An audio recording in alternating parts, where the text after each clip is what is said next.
The residents of a mobile home park who are facing eviction holding a rally today. We first brought you this story back in March after members of the community received notices that they would have to leave their properties. And Local 10's Terrell Fournay is live in Pembroke Park with the latest details. Terrell. And these residents are literally living in limbo. They know that they will likely be evicted. They just don't know when, because that timeline keeps changing. So today they staged a protest, which is just wrapping up right now. And also they prayed together, not just to draw attention to the issue, but in hopes of convincing the deal makers to allow them to recoup some of the money that they've invested into their place over the years. Hectic, stressful, depressing.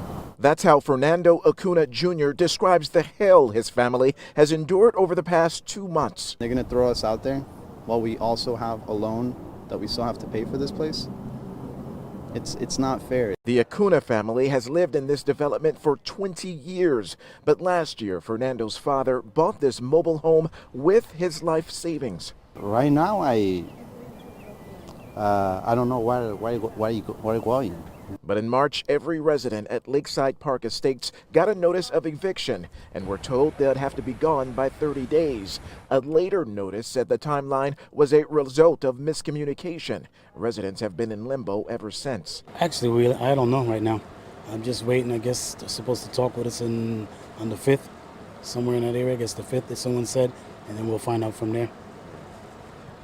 Where will you go? How will you move forward if you have to leave? Right now, at this point, I do not know. The land is owned by Trinity Broadcasting Network, a Christian organization, but property owners say they aren't feeling a spiritual connection. The grassroots group Florida Rising is helping to assist the affected residents. They're being intimidated into giving up the title, and they're giving $200. An elder doing that. It's outrageous. An ideal situation for us, get compensated for what we invested in here.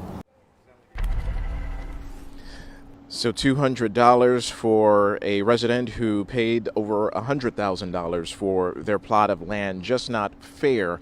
But there are so many of these stories for people who actually live here inside of this development. It's a tiring fight for them, because they say that they have gotten very, very few answers. We have reached out to TBN multiple times for their side of things, and they have not responded to our inquiries, but we have learned that there is a meeting between the organization and the affected residents that will take place later this week on Thursday. So a lot of anxiety for these residents leading up to that meeting that will happen later on in the week. They are in desperate need of answers, according to them, and they really want to know what is next. Stay tuned. Reporting live from Pembroke Park, I'm Terrell Fournay, Local 10 News.